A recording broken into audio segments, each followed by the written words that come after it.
Dear students, మనం ఈరోజు భారత ఆర్థిక వ్యవస్థ ఇండియన్ ఎకానమీ సిలబస్ గురించి మనం డిస్కస్ చేయబోతున్నాం. ఇప్పటి వరకు మీరు ఫస్ట్ ఇయర్లో సూక్ష్మ అర్థశాస్త్రం, మైక్రో ఎకనామిక్స్, సెకండ్ ఇయర్లో స్థూల అర్థశాస్త్రం చదువుకున్నారు. అలాగే సెకండ్ ఇయర్లో అడిషనల్గా ఇంకొక పేపర్ కూడా చదువుకున్నారు. అదేంటి అంటే ప్రభుత్వ విత్తం, పబ్లిక్ ఫైనాన్స్. ఇక మీరు ఫైనల్ ఇయర్కి వచ్చిన తర్వాత మీరు చదువుకోబోయే అది ఫిఫ్త్ సెమ్లో మీరు చదువుకోబోయే పాఠాలు ఏంటి, మీరు చదువుకోబోయే సబ్జెక్ట్స్ ఏంటి అంటే ఎకనామిక్స్లో భారత ఆర్థిక వ్యవస్థ ఒకటి, ఇంకొకటి వచ్చేసి infrastructure development, economics of infrastructure development. దాన్ని మనం ఏమని పిలుస్తామంటే ఆర్థిక అవస్థాపన సౌకర్యాలని అంటాం అన్నమాట. ఈ రెండు పేపర్లు మీరు ఫైనల్ ఇయర్లో చదువుకుంటారు ఫిఫ్త్ సెమ్లో. సిక్స్త్ సెమ్లో మళ్ళీ తెలంగాణ ఆర్థిక వ్యవస్థ, తర్వాత వచ్చేసి ఏంటంటే ఎకనామిక్స్ ఆఫ్ అగ్రికల్చర్, వ్యవసాయ అర్థశాస్త్రం చదువుకుంటారు అన్నమాట. సో ఈరోజు మనం ఏం డిస్కస్ చేద్దామంటే భారత ఆర్థిక వ్యవస్థ అనే ఈ పేపర్లో ఇండియన్ ఎకానమీలో మనం ఏ అంశాలు చదువుకోబోతున్నాం అనేది మనం ఈరోజు డిస్కస్ చేసుకుంటాం. ఫస్ట్ ఇందులో 4 చాప్టర్స్ ఉంటాయి. 4 చాప్టర్స్. ఎన్ని మార్క్స్ పేపర్ అంటే యాజ్ యూజువల్గానే 80 మార్క్స్ పేపర్. అందులో 4 మార్క్స్ క్వశ్చన్స్ ఉంటాయి, 10 మార్క్స్ క్వశ్చన్స్ కూడా ఉంటాయన్నమాట. అయితే కోవిడ్ దృష్ట్యా ఈ పేపర్ కొంచెం సెట్టింగ్ మారచ్చు. అంటే 2 మార్క్స్ పెట్టచ్చు, ఆబ్జెక్టివ్ టైపే పెట్టచ్చు, ఆన్లైన్ పెట్టచ్చు. ఏదైనప్పటికీ మన పాత విధానం ఏంటి అంటే 4 marks questions and 10 marks questions అన్నమాట. ఇందులో 4 చాప్టర్స్ ఉంటాయి, 80 మార్కులకి పేపరు, 3 గంటల టైం పాత విధానం ప్రకారం. సో 4 చాప్టర్స్లో మొదటి చాప్టర్ పేరు ఏంటంటే, మొదటి చాప్టర్ యూనిట్ పేరు ఏంటి అంటే structure and planning of Indian economy. Structure and planning of Indian economy.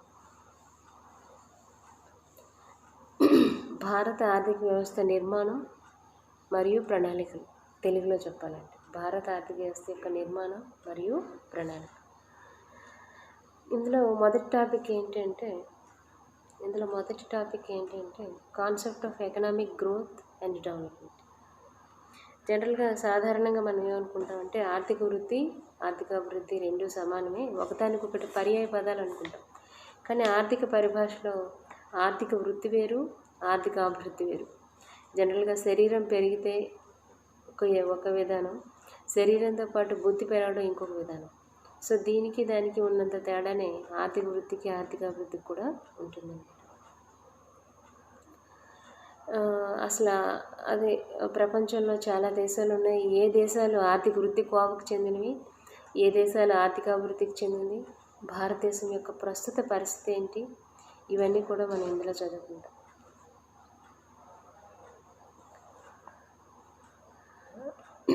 తర్వాత మెజర్స్ ఆఫ్ ఎకనామిక్ డెవలప్మెంట్, ఆర్థిక అభివృద్ధిని కొలిచే సాధనాలు. అంటే ఒక దేశం ఆర్థికంగా అభివృద్ధి చెందిందా లేదా అని మనం తెలుసుకోవడానికి కొన్ని కొలమానాలు కావాలి. దీనికి సంబంధించి అనేక సూచికలు ఉన్నాయి. అందులో GNP, గ్రాస్ నేషనల్ ప్రోడక్ట్, స్థూల జాతీయ ఉత్పత్తి, PCI, పర్ క్యాపిటల్ ఇన్కమ్, తలసరి ఆదాయం,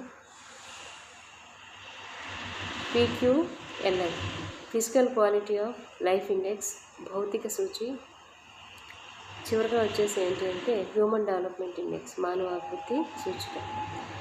చాలా చాలా రకాలైనటువంటి కొలమానాలు ఉన్నాయి. కానీ మన సిలబస్లో ఇందులో మొదటి యూనిట్లో 4 కొలమానాలు మాత్రమే ఇచ్చారు. 4 కొలమానాలు మాత్రమే ఇవ్వడం జరిగింది. అవి GNP, PCI, PQLI and HDI. So చారిత్రక పరంగా మన ప్రపంచ ఆర్థిక వ్యవస్థను కొలవటానికి ఎన్ని సూచికలు ఉన్నాయి, భారత ఇప్పుడు ప్రస్తుతం ఐక్యరాజ్యసమితి ఏ సూచికను ఉపయోగిస్తుంది, దానిలో ఉన్న అంశాలు ఏంటి, ఇదివరకు ఉన్నటువంటి PQLI అంటే ఏంటి, దానిలో వేటిని పారామీటర్స్గా తీసుకుంటారు, పీసీఐ ఏ విధంగా, పర్ క్యాపిటల్ ఇన్కమ్ తలసరి ఆదాయాన్ని ఏ విధంగా లెక్కిస్తారు, స్థూల జాతీయోత్పత్తిని ఏ విధంగా లెక్కిస్తారు, ఇవన్నీ కూడా మనం ఈ భాగంలో చదువుకుంటాం. నెక్స్ట్ 1వ యూనిట్లో ఇంకొక టాపిక్ ఉంది. అదేంటి అంటే డెమోగ్రాఫిక్ ఫీచర్స్. అంటే ఒక దేశంలో ఉన్నటువంటి జనాభాని మనం ఏమని పిలుస్తామంటే ఆ దేశ మానవ వనరులని అంటాం. మానవ వనరులు క్వాలిటీ ఎలా ఉందో తెలుసుకోవాలంటే ముందు జనాభా లక్షణాలు తెలుసుకోవాలి. దేశ ఆర్థిక అభివృద్ధి మానవ వనరుల అభివృద్ధి మీద ఆధారపడి ఉంటుంది. మానవ వనరులు అభివృద్ధి చెందాయా, వెనుకబడి ఉన్నాయా అని తెలుసుకోవడానికి ముందు ఆ దేశ జనాభా యొక్క లక్షణాలు తెలుసుకోవాలి. దేశ జనాభా లక్షణాల్లో మనకి ఏముంటాయంటే జనాభా సైజు, పాపులేషన్ సైజు. సాధారణంగా ఒక దేశ జనాభా ఎక్కువ ఉండకూడదు, తక్కువ ఉండకూడదు. ఒక హేతుబద్ధమైనటువంటి ఒక రేషనలిస్టిక్ ఒక ఆప్టిమమ్ సైజు ఉండాలండి. అయితే ఆ దేశ జనాభా ఏముంది, ఎక్కువ ఉందా తక్కువ ఉందా, భారతదేశంలో జనాభా ఎక్కువ ఉందా తక్కువ ఉందా, జనాభా నియంత్రణ కోసం మనం ఎలాంటి విధానాలు తీసుకున్నాం, ప్రజెంట్ గ్రోత్ రేట్ ఎంత, అందులోనే ఫెర్టిలిటీ రేట్ ఎంత, ఇన్ఫెంట్ మోర్టాలిటీ రేటు ఎంత, ఫ్యూచర్లో ఎంత డెవలప్ అవ్వబోతుంది, ప్రపంచ దేశాలతో పోల్చుకుంటే మన గ్రోత్ రేట్ ఎంత ఉంది, ఇంకా తగ్గించాలంటే మనం ఏం చేయాలి, ఎక్కువైతే ఎలాంటి సమస్యలు వస్తాయి, అవన్నీ కూడా మన పాపులేషన్ సైజులో మనం నేర్చుకుంటాం. తర్వాత ఏంటంటే ఆక్యుపేషనల్ డిస్ట్రిబ్యూషన్, వృత్తుల వారి వ్యవస్థ. ఉన్న జనాభాలో 15 సంవత్సరాల నుంచి 60 సంవత్సరాల మధ్య వయసు గల వాళ్ళందరూ కూడా పని చేయడానికి అర్హత ఉన్నవాళ్ళు. దాన్ని మనం ఏమని పిలుస్తామంటే వర్క్ ఫోర్స్ అని అంటాం. ఈ పని చేయడానికి అర్హత ఉన్నటువంటి వీళ్ళంతా కూడా ప్రస్తుతం ఏ రంగాల్లో పనిచేస్తున్నారు, వ్యవసాయ రంగమా, పారిశ్రామిక రంగమా, సేవల రంగమా, లేదా ఒక సంవత్సర కాలంలో అన్ని రంగాల్లో 3 రంగాల్లో కూడా పనిచేస్తున్నారు. వ్యవసాయ రంగం మీద ఎక్కువగా డిపెండ్ అయితే ఆ దేశం వెనుకబడి ఉన్నట్లు లెక్క. పారిశ్రామిక రంగం మరియు సేవల రంగం మీద ఎక్కువగా డిపెండ్ అయితే ఆ దేశం అభివృద్ధి చెందుతున్నట్టు లెక్క. సో దీనికి అనుగుణంగా భారత ఆర్థిక వ్యవస్థ, భారతదేశంలో ఉన్నటువంటి వ్యక్తులు లేదా ఈ వర్క్ ఫోర్స్ ఏ రంగంలో ఎక్కువ డిపెండ్ అయి ఉన్నారు, ఏ రంగంలో తక్కువ డిపెండ్ అయి ఉన్నారు, వ్యవసాయ రంగం మీద ఎక్కువగా ఆధారపడి ఉంటే వాళ్ళని ఏ విధంగా తగ్గించాలి, పారిశ్రామిక రంగం మరియు సేవల రంగం మీద డిపెండెన్సీని ఏ విధంగా పెంచాలి, వీటికి సంబంధించిన అంశాలన్నీ కూడా మనం ఈ చాప్టర్లో చదువుకుంటాం. తర్వాత పాపులేషన్ పాలసీ. ఇందాకే మనం చెప్పుకున్నాం పాపులేషన్ సైజు మన భారతదేశంలో ఎలాగో ఎక్కువగానే ఉంది. 1.2 నుంచి 2% మధ్యలో మన పాపులేషన్ గ్రోత్ రేట్ కూడా ఉంది. ఇది ఎలా వదిలేస్తే మన భారతదేశ జనాభా చైనాని మించిపోతుందండి. ప్రపంచంలో 200 కోట్ల జనాభాతో చైనా మొదటి స్థానంలో ఉంది. మనం ఇలా వదిలేస్తే మన జనాభా కూడా అది ఏమవుతుందంటే చైనాని మించిపోతుంది. మనం ఎప్పుడూ అనుకుంటుంటాం జనాభా పెరిగితే ఏమవుతుందంటే ఆటం బాంబు కంటే అణుబాంబు కంటే ప్రమాదం. దాన్ని పాపులేషన్ ఎక్స్‌ప్లాయిటేషన్ అని అంటాం. కాబట్టి ఖచ్చితంగా జనాభాని నియంత్రించాలి. జనాభాని నియంత్రించాలి అంటే ఇప్పటి వరకు భారత ప్రభుత్వం ఎలాంటి జనాభా విధానాలను అవలంబించిందో మనం చూడాలి. 1700 ముందు 1977లో ఎలాంటి జనాభా విధానాన్ని అవలంబించారు, ఆ తర్వాత ఎలాంటి జనాభా విధానాలు వచ్చాయి, ప్రజెంట్ మనం ఎలాంటి జనాభా విధానాన్ని అవలంబిస్తున్నాం అనేది మనం నేర్చుకుంటాం. ఇప్పుడు పరిస్థితులు పోలిస్తే ఇప్పుడు అందరూ కూడా న్యూక్లియర్ ఫ్యామిలీస్, పెద్దగా ఎక్కువ మంది పిల్లలు కనాలనుకోవట్లేదు, ఒక్కరు లేదా ఇద్దరు. కొన్ని ఫ్యామిలీస్లో మాత్రం ఎక్కువ మంది పిల్లల్ని కంటున్నారు అన్నమాట. ఇప్పటికే మన భారత ప్రభుత్వం చట్టాలు కూడా చేస్తుంది, 2 పిల్లల కంటే ఎక్కువగా ఉంటే వాళ్ళు ఎన్నికల్లో పోటీ చేయడానికి అనర్హులు. సో ఇలాంటి విధానాలు చాలా ఉన్నాయి. అంతేకాకుండా పుట్టే జనాభా క్వాలిటీతో ఉండాలనుకుంటుంది ప్రభుత్వం. కాబట్టి క్వాలిటీని మెయింటైన్ చేయడం కోసం ఎలాంటి ఆరోగ్యపరమైన మరియు శాస్త్రీయపరమైనటువంటి విధానాలను అవలంబిస్తున్నారు. ఇన్ఫెంట్ మోర్టాలిటీ రేట్ని తగ్గించడం, బాలింతలకి కడుపుతో ఉంటుండగానే గర్భంతో ఉంటుండగానే వాళ్ళకి మంచి పౌష్టికాహారాన్ని అందించడం, ఒక్కరు లేదా ఇద్దరిని కనండి ఎక్కువ కనొద్దని వాళ్ళకి సజెషన్స్ ఇవ్వటం, ఇలాంటివన్నీ కూడా ఈ పాపులేషన్ పాలసీలోకి వస్తాయి. ఇవన్నీ కూడా మనం మొదటి పాఠంలో చదువుకుంటాం. రెండోది ఏంటి అంటే ప్లానింగ్. ప్రపంచానికి ప్రణాళికలు పరిచయం చేసిన దేశం ఏది అంటే రష్యా. మన స్వాతంత్రం వచ్చినప్పటి నుంచి ప్రణాళికల మీద దృష్టి పెట్టాము. 1950 నుంచి మనం ప్రణాళికలను అమలు చేస్తున్నాం. మనం అనుకున్న లక్ష్యాన్ని సాధించడం కోసం ఉన్న ఆర్థిక మానవ వనరులు ఉపయోగించి ఆ లక్ష్యాన్ని ఏ విధంగా సాధించుకుంటాం, ఒక స్ట్రాటజీని తయారు చేయడాన్ని మనం ఏమని పిలుస్తామంటే ప్రణాళిక అంటాం. అసలు ప్రణాళిక లక్ష్యాలు ఏంటి, అసలు పంచవర్ష ప్రణాళికలను ఎందుకు అన్నారు, ఇప్పటి వరకు ఎన్ని ప్రణాళికలు నడిచాయి, ప్రస్తుతం ఏ ప్రణాళిక ఉంది, ప్రణాళికా సంఘం అంటే ఏంటి, ప్రణాళికా సంఘం స్థానంలో నీతి ఆయోగ్ ఎలా వచ్చింది, దీని లక్షణాలు ఏంటి, లక్ష్యాలు ఏంటి, మనం ఇందులో ప్రజలు, రాష్ట్ర ప్రభుత్వాలు, కేంద్ర ప్రభుత్వాలు, వివిధ ఆర్థిక మంత్రులు ఏ విధంగా భాగస్వాములు అయ్యారు, 12వ పంచవర్ష ప్రణాళికల గురించి మనం పర్టికులర్గా చదువుకుంటాం. మొదటి ప్రణాళికలో దేనికి ఎక్కువ ఇంపార్టెన్స్ ఇచ్చారు, రెండవ ప్రణాళికలో లక్ష్యం ఏంటి, మూడవ ప్రణాళిక లక్ష్యం ఏంటి, నాలుగవ ప్రణాళిక లక్ష్యం ఏంటి, 5వ ప్రణాళిక లక్ష్యం ఏంటి, 6వ ప్రణాళిక లక్ష్యం ఏంటి, ఇలా ఇవన్నీ కూడా మనం చేయటం జరిగిందన్నమాట, ఇందులో చదువుతాం. నెక్స్ట్ వచ్చేసి ఏంటంటే సెకండ్ యూనిట్ వచ్చేసి ఏంటంటే నేషనల్ ఇన్కమ్. సెకండ్ యూనిట్ పేరు national income, poverty and unemployment, జాతీయ ఆదాయం, పేదరికం మరియు నిరుద్యోగిత. ఒక సంవత్సర కాలంలో ఉత్పత్తి అయిన అంతిమ వస్తు సేవల విలువల మొత్తాన్ని మనం ఏమి పిలుస్తామంటే జాతీయ ఆదాయం అంటాం. భారతదేశంలో ఈ జాతీయ ఆదాయం ఏ విధంగా ఉంది అంటే ఏ రంగం నుంచి ఎంతెంత ఆదాయం వస్తుంది, ఫస్ట్ మనం అది చదువుకుంటాం. తర్వాత స్వాతంత్రం వచ్చినప్పటి నుంచి ఇప్పటి వరకు మన జాతీయ ఆదాయ వృద్ధి రేటు ప్రతి 5 ఏళ్ళకు ఒకసారి ప్లస్ ప్రతి సంవత్సరం పరంగా ఎలా ఉందని కూడా మనం చదువుతాం.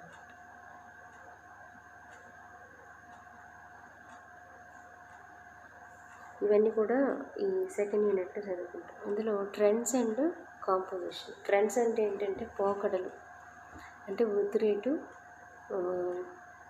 1947 నుంచి ఇప్పటి వరకు ఏ విధంగా ఉంది, పెరుగుతుందా తగ్గుతుందా, ఏ సంవత్సరాల్లో బాగా వెనుకబడి ఉంది.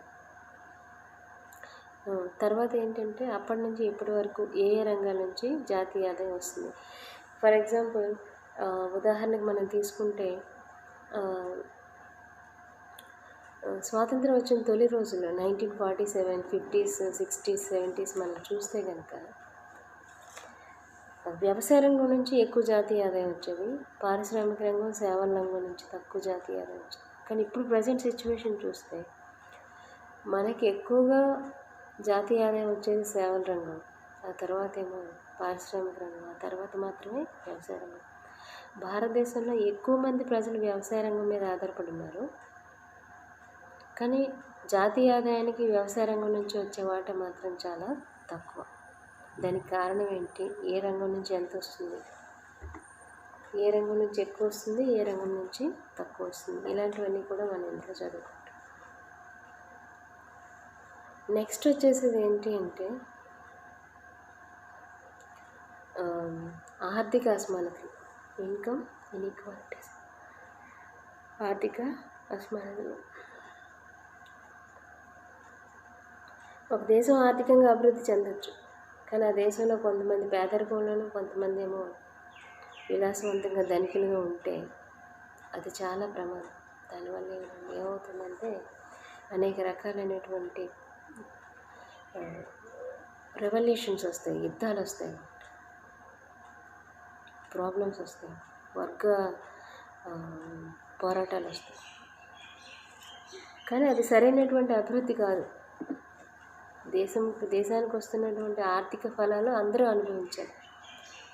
అంటే పేదవాడిని ఇక్కడ ఇన్ఈక్వాలిటీస్ తగ్గించడం అంటే డబ్బున్నవాడిని పేదవాడిగా మార్చడం కాదు, పేదవాడిని పై స్థాయికి తీసుకెళ్ళి. అసలు ఆర్థిక అసమానతలు అంటే ఏంటి, వీటిని ఏ విధంగా లెక్కిస్తారు? భారతదేశంలో ఆర్థిక అసమానతలు ఏ విధంగా ఉన్నాయి? మొత్తం సంపదని ఏ వర్గం వారు ఎక్కువ అనుభవిస్తున్నారు, ఏ వర్గం వారు తక్కువ అనుభవిస్తున్నారు? ఇక్కడికి వచ్చేటప్పటికి మొత్తం జనాభాను 3 వర్గాలుగా తీసుకుంటాం. ఒకటి ఏంటంటే పేదరికం, 2 మధ్య తరగతి వర్గం, 3వది ఏంటంటే ధనిక వర్గం.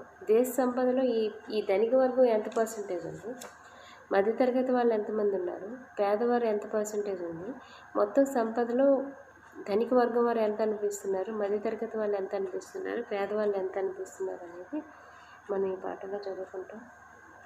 అంతేకాకుండా ఆర్థిక అసమానతలే అంటే ఏంటి, కారణాలు ఏంటి, అసలు ఎందుకు ఆర్థిక అసమానతలు ఏర్పడుతున్నాయి, అట్ ద సేమ్ టైం ఆర్థిక అసమానతలు నివారించాలంటే ఎలాంటి చర్యలు తీసుకోవాలి అంటే ఏంటంటే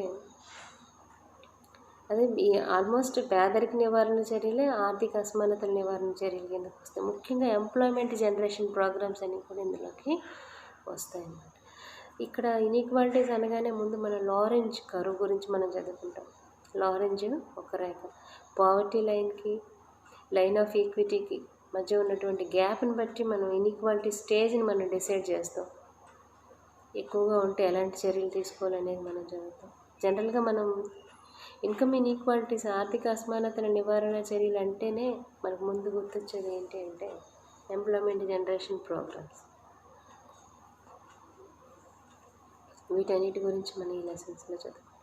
ఆర్థిక అసమానతల వల్ల కలిగే పరిణామాలు ఏంటి, అది కూడా వెరీ ఇంపార్టెంట్. ఆర్థిక అసమానతలు ప్రమాదం అన్నాం, కానీ ఆర్థిక అసమానతలు ఎలాంటి ప్రమాదాలను సృష్టిస్తాయి అనేది కూడా మనం ఇందులో చదువుకుంటాం అన్నమాట.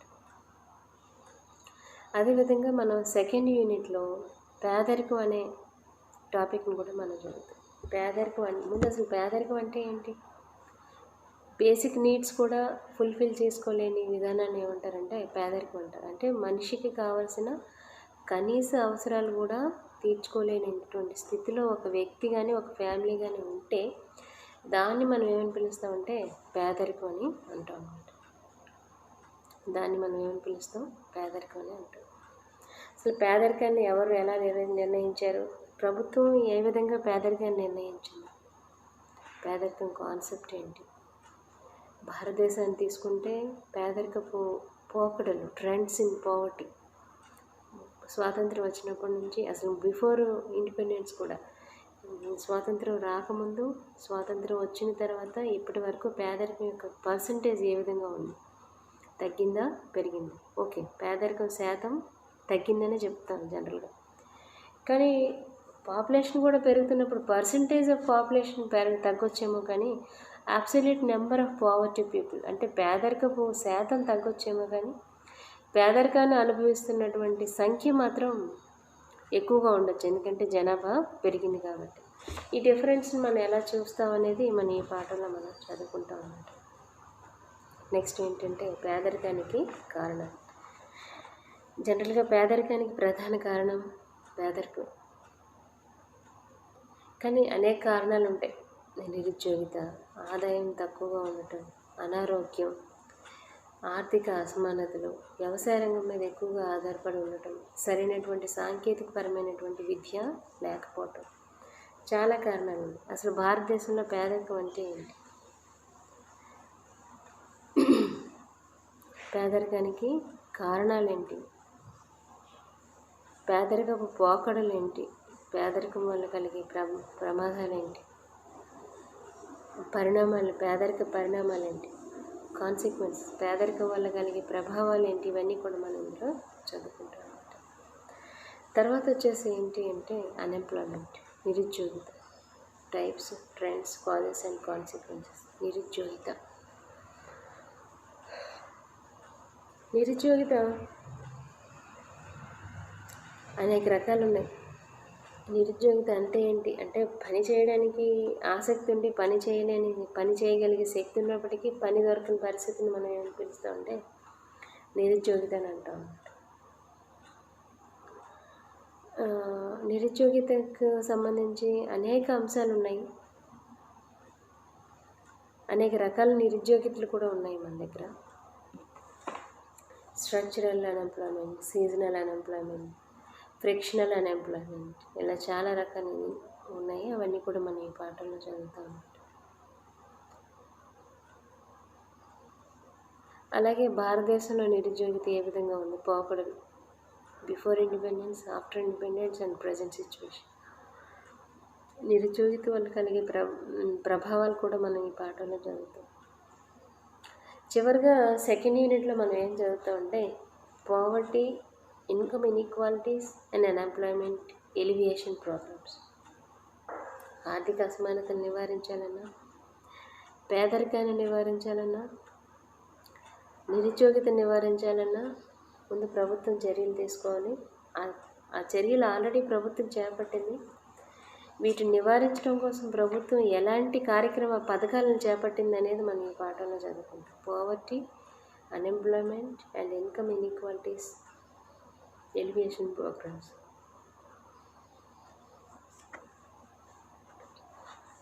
ఇది సెకండ్ చాప్టర్కి సంబంధించి. నెక్స్ట్ వచ్చేసి ఏంటి అంటే థర్డ్ చాప్టర్ ఏంటి అంటే భారత ఆర్థిక వ్యవస్థ మరియు పరిశ్రమలు. భారత ఆర్థిక వ్యవస్థ మరియు పరిశ్రమలు. ఇందులో nature and importance of Indian agriculture. భారత ఆర్థిక వ్యవస్థలో వ్యవసాయ రంగం యొక్క లక్షణాలు ఏ విధంగా ఉన్నాయి, మనం పురాతన వ్యవసాయ విధానాన్ని వాడుతున్నామా, ఎంతమంది వ్యవసాయ రంగం మీద ఆధారపడి ఉన్నారు, ఆధునిక వ్యవసాయ విధానాన్ని వాడుతున్నామా, భారత వ్యవసాయ రంగం ఈ ఋతుపవనాల మీద ఎక్కువగా ఆధారపడి ఉందా, ఇలాంటివన్నీ కూడా.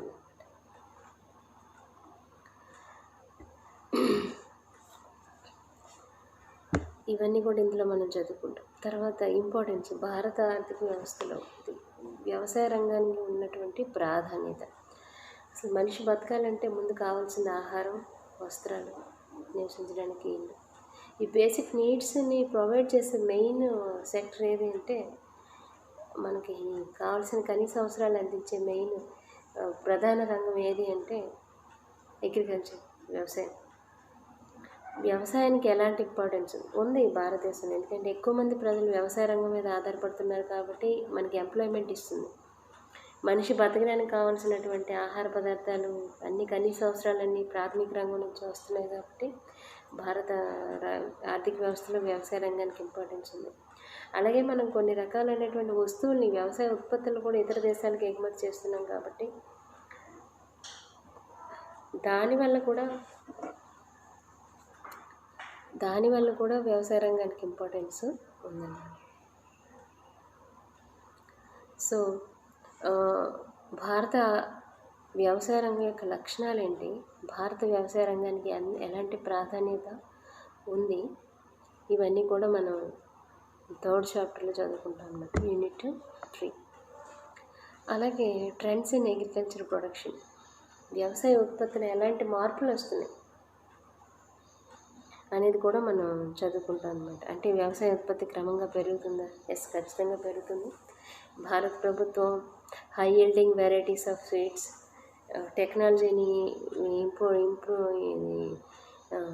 టెక్నాలజీని మనం అవలంబించడం, ఇంప్లిమెంటేషన్ చేయటం వల్ల, తర్వాత ఏంటి అంటే వ్యవసాయ రంగానికి పెట్టుబడి ఇవ్వటం వల్ల, వ్యవసాయ రంగాన్ని ఆధునికీకరణ చేయడం కోసం రకరకాలైనటువంటి పరిశోధనలు చేసి ట్రాక్టర్లు, పంపులు, గొట్టపు బావులు ఇలాంటివన్నిటిని అందించడం వల్ల భారతదేశం వ్యవసాయ రంగం యొక్క ఉత్పత్తి ఆహార ధాన్యాలు కానీ, పప్పు ధాన్యాలు కానీ, నూనె గింజలు కానీ విపరీతంగా పెరిగింది. అది అప్పుడు ఎలా ఉంది, ఇప్పుడు ఎలా ఉంది అనేది మనం ఈ చాప్టర్లో చదువుకుంటాం అన్నమాట. నెక్స్ట్ వచ్చేసి ఏంటి అంటే ప్రొడక్టివిటీ, ఉత్పాదకత. భారత వ్యవసాయ రంగంలో ఉత్పాదకత ఏ విధంగా ఉంది అంటే ఒక ఎకరానికి వచ్చే దిగుబడిని మనం ఏమి పిలుస్తామంటే వ్యవసాయ ఉత్పాదకత అని అంటాం. ఒక వ్యవసాయ రంగానికి వచ్చే పంట దిగుబడిని మనం వ్యవసాయ ఉత్పాదకత అంటాం. అది అమెరికాలో ఒకలా ఉంటుంది, ఇంగ్లాండ్లో ఒకలా ఉంటుంది, ఆస్ట్రేలియాలో ఒకలా ఉంటుంది, భారతదేశంలో ఇంకోలాగా ఉంటుంది. అయితే మన భారతదేశంలో వ్యవసాయ రంగంలో ఉత్పాదకత మిగతా దేశాలతో పోల్చుకుంటే చాలా తక్కువగా ఉంది. స్వాతంత్రానికి తర్వాత అప్పటితో పోల్చుకుంటే ఇప్పుడు ఓకే, కానీ ఇప్పుడు పెరిగింది, కానీ మిగతా దేశాలతో పోల్చుకుంటే చాలా తక్కువ. ఈ వ్యవసాయ రంగంలో ఉత్పాదకత తగ్గడానికి ప్రధాన కారణాలు ఏంటి అనేది మనం ఈ పాఠంలో చదువుకుంటాం. Very important. వ్యవసాయ రంగాన్ని అభివృద్ధి చెందించాలంటే ఉత్పాదకతను పెంచాలి. ఉత్పాదకతను పెంచాలంటే అసలు ఎందుకు తక్కువగా ఉందో ముందు కారణాలు మనం తెలుసుకోవాలి. అవన్నీ ఇందులో చదువుకుంటాం. అలాగే మనం వ్యవసాయ రంగంలో ఉత్పాదకతను నిర్ణయించే అంశాలేంటి? టెక్నాలజీనా, ఎరువుల, క్రిమిసంహారక మందుల, వీటన్నిటిని కూడా మనం ఈ పాఠంలో మనం చదువుకుంటాం. అలాగే భారత ప్రభుత్వం, అలాగే ల్యాండ్ రిఫార్మ్స్, భూ సంస్కరణ. ఒకప్పుడు జమీందారీ వ్యవస్థ ఉండేది. ఆ వ్యవస్థ ఉండటం మహల్వారీ వ్యవస్థ, జమీందారీ వ్యవస్థ, ఇనాందారీ వ్యవస్థ, రకరకాల వ్యవస్థలు ఉండేవి. మొత్తం భూమి అంతా ఒక వ్యక్తి చేతిలో ఉండేది. అలాంటి వ్యవస్థ ఉండటం వల్ల చాలా సంవత్సరాలు మన భారత ఆర్థిక వ్యవస్థలు వ్యవసాయ రంగం అభివృద్ధి చెందలేదు. స్వాతంత్రం వచ్చిన తర్వాత మాత్రమే వెంటనే మన జమీందారీ వ్యవస్థని, మహల్వారీ వ్యవస్థని, ఇనాందారీ వ్యవస్థ మొదలైనటువంటి రకాలన్నింటినీ మనం నిర్మూలన చేసి ప్రజలందరికీ వాటిపైన హక్కును కల్పించి వ్యవసాయ రంగం మీద ఇంట్రెస్ట్ వచ్చేలాగా చేయటం జరిగింది. అందులో మధ్యవర్తుల తొలగింపు, కమతాల సమీకరణ, సహకార వ్యవసాయం, భూగరిష్ట పరిమితి, ఇలాంటివన్నీ కూడా మనం ఏమంటామంటే ల్యాండ్ రిఫార్మ్స్ లేదా భూ సంస్కరణ అంటాం.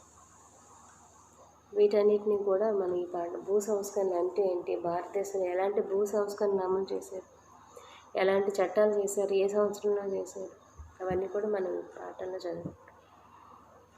తర్వాత వచ్చేసి ఏంటి అంటే గ్రీన్ రెవల్యూషన్. గ్రీన్ రెవల్యూషన్ అంటే ఏంటంటే హరిత విప్లవం. ప్రపంచంలో హరిత విప్లవాన్ని పరిచయం చేసింది మనకి ఎవరు అంటే నార్మన్ బోర్లాగ్. Green revolution. కానీ మన హరిత విప్లవం అని పేరు పెట్టలేము. కానీ మన నార్మన్ బోర్లాగ్ ఎలాగో మన భారతదేశంలో ఎంఎస్ స్వామినాథన్ అట్లా అతను హరిత విప్లవం అని పేరు పెట్టలేదు. కానీ ముందు హై ఈల్డింగ్ వెరైటీస్ ఆఫ్ సీడ్స్ని తీసుకొచ్చారు. చెప్పాలి అంటే ముందు సాంద్ర వ్యవసాయం, intensive agriculture area development programme తీసుకొచ్చారు. పర్టికులర్గా కొన్ని జిల్లాలను ఎంపిక చేసి బాగా ఫెర్టైల్ ల్యాండ్స్ అంటే సారవంతమైన భూములు, నీటి సౌకర్యాలు ఉన్నటువంటి కొన్ని జిల్లాల్ని ఎంపిక చేసి ఆ ఎంపిక చేసిన జిల్లాల్లోనే ఈ నూతన వ్యవసాయ విధానాన్ని ప్రవేశపెట్టడం వల్ల ఉత్పత్తి పెరిగింది. ఆ తర్వాత high yielding varieties of seeds అంటే అధిక దిగుబడినిచ్చే విత్తనాలు, ఆ తర్వాత టెక్నాలజీని ప్రవేశపెట్టడం, ఆ తర్వాత క్రిమిసంహారక మందులు ప్రవేశపెట్టడం, పెట్టుబడి ఇవ్వటం, ఇవన్నీ కూడా ఏమని పిలవటం జరిగిందంటే గ్రీన్ రెవల్యూషన్గా పిలవటం జరిగింది. దీనిని అంటే ఈ విధంగా ఏ సంవత్సరాల్లో ఏ పథకాలను ప్రవేశపెట్టారు, దానివల్ల ఎంత వ్యవసాయ ఉత్పత్తి పెరిగింది అనేదాన్ని మనం భారతీయ విప్లవంలో చదువుకుంటాం. తర్వాత వ్యవసాయ రంగం అంటే మనకు ముందు గుర్తించేది ఏంటి అంటే పరపతి. వ్యవసాయ రంగం అసలు భారతదేశమే పల్లెల్లో నివసిస్తుందంటారు. వ్యవసాయ రంగం అంటే ముందు మనం గుర్తించేది రూరల్ ఏరియాస్, రూరల్ క్రెడిట్, గ్రామీణ ప్రాంతాల్లో పరపతి సౌకర్యాలను మనం ఈ పాఠంలో చదువుకుంటాం. గ్రామీణ ప్రాంతాల్లో పరపతి సౌకర్యాలు అంటే ముందు మనకు సూక్ష్మ పరపతి గుర్తొస్తుంది. తర్వాత బ్యాంక్ క్రెడిట్, ఇవన్నీ మనం గుర్తు చేసుకుంటాం. రూరల్ గ్రామీణ ప్రాంతాల్లో పరపతి ఏ విధంగా లభ్యమవుతుంది, సూక్ష్మ పరపతి అంటే ఏంటి, గ్రామీణ పరపతిని మిగతా ఏ బ్యాంకుల నుంచి తీసుకుంటాం, మొదలైన అంశాలన్నీ కూడా ఈ పాఠంలో మనం చదువుతాం. ఆ తర్వాత మార్కెటింగ్. వ్యవసాయాన్ని పండించడం అంతా ఒక ఎత్తు, పండిన పంటని సరైన ధరకి అమ్ముకోవటం ఇంకొక ఎత్తు. సో దీనిని పండిన పంటని గ్రేడింగ్ చేసి ఏ విధంగా మార్కెట్లో అమ్ముతున్నారు, అసలు మార్కెట్లో అమ్ముతున్నారా లేదా అక్కడ ఉన్నటువంటి ఆ గ్రామీణ ప్రాంతాల్లో ఉన్నటువంటి దళారీల ద్వారా అక్కడ ఉన్నటువంటి వ్యాపారస్తులకు అమ్ముతున్నారు, అసలు ఏంటి అగ్రికల్చర్ మార్కెటింగ్ భారత వ్యవసాయ రంగంలో ఏ విధంగా ఉందనేది మనం ఈ పాఠంలో చదువుతాం. నెక్స్ట్ ఏంటంటే ప్రైసింగ్ పాలసీ, వ్యవసాయ ధరల విధానం. ప్రభుత్వం వ్యవసాయ ధరలను నిర్ణయిస్తుంది. దాన్ని మనం అగ్రికల్చర్ ప్రైస్ పాలసీ అంటారు. దీనికి ఒక ప్రత్యేకమైన వ్యవస్థ ఉంది. ఎవరైనా వ్యాపారులు ఈ ధరలకు సంబంధించి డీవియేట్ చేస్తే వాళ్ళ మీద పనిష్మెంట్ కూడా తీసుకుంటుంది. తూనికలు కొలతలు ధర నిర్ణయం ఈ రెండు కూడా ప్రభుత్వం చూసుకుంటుంది. దీనికి ఒక సెపరేట్ వింగ్ ఉంటుంది, అధికారులు ఉంటారు, అమ్ముకోవడానికి మార్కెట్ యార్డ్స్ ఉంటాయి. అందులో మధ్యవర్తులు ఎవరో ఉంటారు, డైరెక్ట్గా రైతులే వ్యాపారస్తులకు అమ్ముకోవచ్చు. అందులో గిడ్డంగులు ఉంటాయి, వ్యవసాయ ఉత్పత్తులను నిల్వ చేసుకోవచ్చు. వీటన్నిటినీ కూడా మనం ఈ పాఠంలో అధ్యయనం చేస్తాం. తర్వాత క్రాప్ ఇన్సూరెన్స్, పంటల బీమా. అసలు పంటల బీమా అనేది ఉందని చాలామంది రైతులకు తెలియదు. పంటల బీమా అనేది భారత ఆర్థిక వ్యవస్థని భారతదేశంలో ఎప్పుడు అమలుపరిచారు, పంటల బీమా వ్యవసాయ రంగానికి సంబంధించి ఏ విధంగా ఉంటుంది, ఇవన్నీ మనం ఇందులో చదువుకుంటాం. అసలు పంటల బీమా అంటే ఏంటి కూడా ముందు మనం నేర్పిస్తాం. తర్వాత ఏంటి అంటే agricultural infrastructure and food security.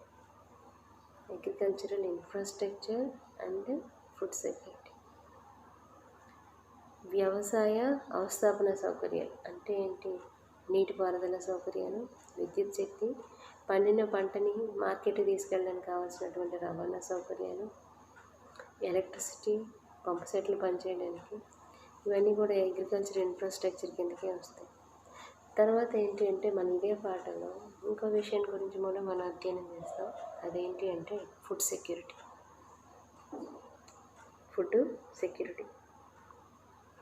ఆహార భద్రత. పుట్టే ప్రతి వ్యక్తి ఆకలి చావుతో ఉండకూడదు. ప్రతి వ్యక్తి పౌష్టికాహారాన్ని తీసుకోవాలనేది ఫుడ్ సెక్యూరిటీ లక్ష్యం. భారత ప్రభుత్వం ఏ వ్యక్తి కూడా పౌష్టికాహార లోపంతో కానీ ఆకలితో కానీ చచ్చిపోకూడదు. అందుకే ఆహార భద్రత విధానాన్ని ప్రభుత్వం ప్రకటించింది. దానిలో భాగంగానే మనకేం చేస్తుంది, ఈ పౌర సరఫరాల ద్వారా ₹1 కిలో బియ్యాన్ని అందించడం, అప్పుడప్పుడు పప్పులు ఇవ్వడం,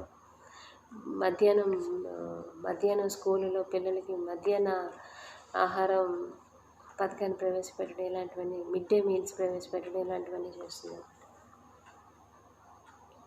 వీటిని ఆహార భద్రత అంటే ఏంటి, దాన్ని ఇంప్లిమెంట్ చేయడం కోసం భారత ప్రభుత్వం ఎలాంటి విధానాన్ని రూపొందించింది, ఆహార పద్ధతిలో భాగంగా అమలవుతున్నటువంటి పథకాలు ఏంటి, ఇవన్నీ కూడా మనం ఈ పాఠంలో చదువుకుంటాం. తర్వాత ఏంటి అంటే ఇండస్ట్రియల్ అండ్ సర్వీస్ సెక్టర్, అది unit 4. Industrial and service sector. భారత ఆర్థిక వ్యవస్థలో పారిశ్రామిక రంగం యొక్క నిర్మాణం ఏ విధంగా ఉంది, పరిశ్రమలు ఏ విధంగా అభివృద్ధి చెందుతున్నాయి, ఇదివరకటికి ఇప్పటికి స్వాతంత్రం వచ్చిన తొలి రోజుల్లో ఎన్ని పరిశ్రమలు ఉన్నాయి, ఇప్పుడు ఎన్ని పరిశ్రమలు ఉన్నాయి, పారిశ్రామిక రంగం యొక్క వృద్ధి రేటు ఎంత, పారిశ్రామిక రంగం యొక్క ఇంపార్టెన్స్ ఏంటి, దాని యొక్క ప్రాధాన్యత ఏంటి, ఇవన్నీ మనం చదువుకుంటాం. పరిశ్రమలు అనగానే ముందు పరిశ్రమలకి పెట్టుబడి కావాలి, ఎలక్ట్రిసిటీ కావాలి, ఇన్ఫ్రాస్ట్రక్చర్ ఫెసిలిటీస్ కావాలి, ఆ ఉత్పత్తులు కొనేవాళ్ళు కావాలి, మార్కెటింగ్ కావాలి. అంతేకాకుండా పరిశ్రమ అభివృద్ధి చెందాలంటే ముందు టెక్నాలజీ కావాలి. ఆధునిక కాలంలో భారతదేశంలో పారిశ్రామిక రంగం అనేక సమస్యలతో సతమతం అవుతుంది. కాబట్టి మన భారతదేశంలో పారిశ్రామిక రంగం అభివృద్ధి చెందలేకపోతుంది. కాబట్టి ఈ పారిశ్రామిక రంగం ఎలాంటి సమస్యలు ఎదుర్కొంటుంది అనేది మనం ఈ పాఠంలో నేర్చుకుంటాం. తర్వాత భారత ప్రభుత్వం పరిశ్రమలు అభివృద్ధి చెందించడం కోసం పారిశ్రామిక విధానాలను ప్రవేశపెట్టింది. 1948, 1956, తర్వాత 1991 ఇలా. ఈ పారిశ్రామిక విధానాలను కూడా మనం ఇందులో చదువుకుంటాం. మన సిలబస్లో కూడా 1948 industrial policy, 1956 industrial policy and 1991 industrial పాలసీని గురించి కూడా మనకి సిలబస్లో ఉంది. అవి కూడా మనం చదువుకుంటాం. 1948లో గవర్నమెంట్ సెక్టర్కి ఎక్కువ ఇంపార్టెన్స్ ఇచ్చారు. 1956లో కూడా గవర్నమెంట్ సెక్టర్కి ఇంపార్టెన్స్ ఇచ్చారు. 1991కి వచ్చేటప్పటికి ప్రైవేటైజేషన్, దాన్ని మనం ఎల్పిసి అంటాం, లిబరలైజేషన్, గ్లోబలైజేషన్, ప్రైవేటైజేషన్ వైపు నడిచింది. Still it is going on privatization. దానికే స్టిక్ అనేది అన్నీ కొన్ని కొన్ని రక్షణకు సంబంధించిన పరిశ్రమలు తప్ప మిగతావన్నిటిని కూడా ప్రైవేట్ పరం చేసింది. ఫారిన్ ఇన్వెస్ట్మెంట్ని కూడా మనం ఎలా చేస్తున్నాం, ఒకప్పుడు విదేశీ పెట్టుబడులు మనం ఆహ్వానించే వాళ్ళం కాదు రక్షణ దృష్ట్యా, రకరకాల కారణాల దృష్టి. కానీ ఇప్పుడు ఫారెన్ డైరెక్ట్ ఇన్వెస్ట్మెంట్ కోసం భారత ప్రభుత్వం తన ద్వారాలు తెరిచిందన్నమాట. ఫారెన్ డైరెక్ట్ ఇన్వెస్ట్మెంట్ అంటే ఏంటి, పోర్ట్ఫోలియో ఇన్వెస్ట్మెంట్ అంటే ఏంటి, ప్రైవేటైజేషన్ అంటే ఏంటి, గ్లోబలైజేషన్ అంటే ఏంటి, లిబరలైజేషన్ అంటే ఏంటి, ఇవన్నీ మనం ఈ పాఠంలో చదువుకుంటాం. నెక్స్ట్ వచ్చేసి నీతి ఆయోగ్. ప్రణాళికా సంఘం స్థానంలో కేంద్ర ప్రభుత్వం నీతి ఆయోగ్ని ప్రవేశపెట్టింది. నీతి ఆయోగ్ అబ్రివేషన్. నీతి ఆయోగ్ లో ఎవరెవరు భాగస్వాములుగా ఉంటారు, దాని లక్ష్యం ఏంటి, లక్షణాలు ఏంటి, మొదలైనవన్నీ కూడా మనం ఈ పాఠంలో చదువుకుంటాం. తర్వాత వచ్చేసి ఏంటి అంటే సేవల రంగం. ఏం పిలుస్తామంటే సర్వీస్ సెక్టర్ అని అంటాం. వ్యవసాయ రంగం, పారిశ్రామిక రంగం కాకుండా మిగతా అంశాలన్నీ కూడా ఈ రంగం కిందకే వస్తాయి. సేవల రంగం అంటే ఏంటి, అందులో ఏ ఏ అంశాలు ఉంటాయి, కాంపోనెంట్స్ ఏంటి అంటే ఏంటంటే transport, banking, insurance, infrastructure, information technology, infrastructure facilities, ఇవన్నీ కూడా మనకి ఈ చాప్టర్లో మనం చదువుకుంటాం అన్నమాట. స్టూడెంట్స్, మనం రేపటి నుంచి ఈ టాపిక్స్ అన్నీ కూడా 1 by 1 చదువుకుంటూ వెళ్తాం. నేను మీకు వీడియో రికార్డ్ చేస్తాను. వీలైనన్ని టాపిక్స్ మీకు అన్నీ మ్యాక్సిమం సీసీ వాళ్ళ ఆదేశాల ప్రకారం వాళ్ళు ఎలా చెప్తే అలా మేము చేయాలి. దానికి అనుగుణంగానే పక్కాగా మీకు ప్లాన్ చేసి పెడతాం. అప్పుడప్పుడు కొన్ని టాపిక్స్కి నేను పీపీటీస్ కూడా పెడతాను, కొన్ని యూట్యూబ్ పీపీటీ వీడియోస్ని కూడా మీకు అటాచ్ చేస్తాను. మరింత సిలబస్కి పీపీటీ ఉండదు కాబట్టి వాడలేదు. మ్యాక్సిమం ట్రై చేద్దాం ఇక్కడ నుంచి పీపీటీలు కూడా ప్రజెంట్ చేయడానికి. మీరు కూడా ఒక టాపిక్ని నేను ఏదైతే మీకు వీడియో లెసన్ తీసి పంపించానో అది విన్న తర్వాత కన్సర్న్డ్ వీడియోస్ యూట్యూబ్లో చాలా ఉంటాయి. ఫర్ ఎగ్జాంపుల్ నీతి ఆయోగ్ అన్నాను, నేను నీతి ఆయోగ్ గురించి మీకు 40 నిమిషాలు మీకు వీడియో పంపించాను. నాది అయిపోయిన తర్వాత మీరు గూగుల్లో సెర్చ్ చేయండి వాట్ ఈజ్ నీతి ఆయోగ్. మళ్ళీ అలాగే నీతి ఆయోగ్ సంబంధించి ఎలాంటి పాఠాలు ఉన్నాయి, ఎలాంటి లెసన్స్ యూట్యూబ్ లెసన్స్ ఉన్నాయో చూడండి. అలాగే డిఫరెంట్ సైట్స్ కూడా ఉన్నాయి పర్టికులర్గా ఒక టాపిక్, అవి కూడా సెర్చ్ చేయండి. ఇవన్నీ చేస్తే మీకు ఓవరాల్ ఇన్ఫర్మేషన్ మీ దగ్గర ఉంటుంది. ఇది మీ ఎగ్జామినేషన్కి తోడ్పడుతుంది, అంతేకాకుండా మీ కాంపిటేటివ్ ఎగ్జామ్లో కూడా ఉపయోగపడుతుంది అన్నమాట.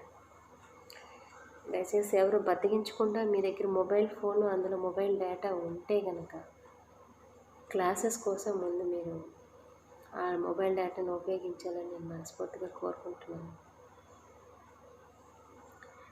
ఇది ఇండియన్ ఎకానమీ. నెక్స్ట్ వచ్చే క్లాస్లో మీకు ఇంకొక పేపర్ ఉంది, అదేంటి అంటే ఎకనామిక్స్ ఆఫ్ ఇన్ఫ్రాస్ట్రక్చర్ డెవలప్మెంట్, ఆర్థిక అవస్థాపన సౌకర్యాలు. దాని సిలబస్ గురించి కూడా మనం రేపటి క్లాస్లో నేర్చుకుందాం.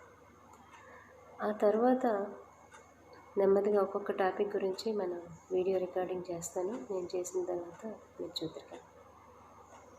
అయితే మీకు యూనివర్సిటీ వెబ్సైట్లో మీకు సిలబస్ ఉంటుంది. నేను కూడా మీకు సిలబస్ పెడతాను, అది కూడా మీరు డౌన్లోడ్ చేసుకోండి. ముందు ప్రిపరేషన్ అనేది ఎక్కడి నుంచి స్టార్ట్ అవ్వాలంటే సిలబస్ నుంచి స్టార్ట్ అవ్వాలి. సిలబస్ చూసిన తర్వాత రిఫరెన్స్లో మీరు ఏ బుక్స్ చదవాలి. Telugu academy common, Telugu medium అయితే తెలుగు అకాడమీ చదువుతారు. బయట ప్రైవేటు ఏజెన్సీ బుక్స్ కూడా కొన్ని ఉన్నాయి. రిఫరెన్స్ ఏంటి అనేది ఇంగ్లీష్ మీడియం అనుకోండి. ఫర్ ఎగ్జాంపుల్ ఇండియన్ ఎకానమీకి వాళ్ళు ఏం ఇచ్చారు, Dhingra, IC, Rudra and Datt, KPM Sundaram, GM Meier, MP Todaro అంటే Michael P Todaro, Reserve Bank of India, handbook of statistics and Indian economy, SK Mishra, VK Puri, ఇలా రిఫరెన్స్ ఉన్నాయి. రిఫరెన్స్ కూడా తీసి ఆ రిఫరెన్స్ బుక్స్ని మీరు బయట సబ్స్క్రైబ్ కూడా చేసుకోవచ్చు. ఎందుకంటే లైబ్రరీ మీకు అందుబాటులో లేదు కాబట్టి. గూగుల్ సెర్చ్లో కొడితేనే టాపిక్ సంబంధించిన మొత్తం ఇన్ఫర్మేషన్ వచ్చేస్తుంది. దయచేసి మీరు అది కూడా చూడాలని నేను కోరుకుంటున్నాను. మీకు ఏదైనా డౌట్స్ ఉంటే నాకు వాట్సాప్లో మీరు కాల్ చేసి వీడియో కాల్ చేయొచ్చు, మామూలు కాల్ చేయొచ్చు, ఏదైనా చేయొచ్చు. మీకు లైవ్ కావాలనుకుంటే వాట్సాప్ కాల్, జూమ్ ఎందులో ఒకలా ఆల్రెడీ మీకు జూమ్ లింక్ పంపించాను. మామూలుగా మాట్లాడాలంటే ఫోన్ చేయండి. ఈరోజు ఈ ఈరోజు ఈ క్లాస్ అయిపోయింది.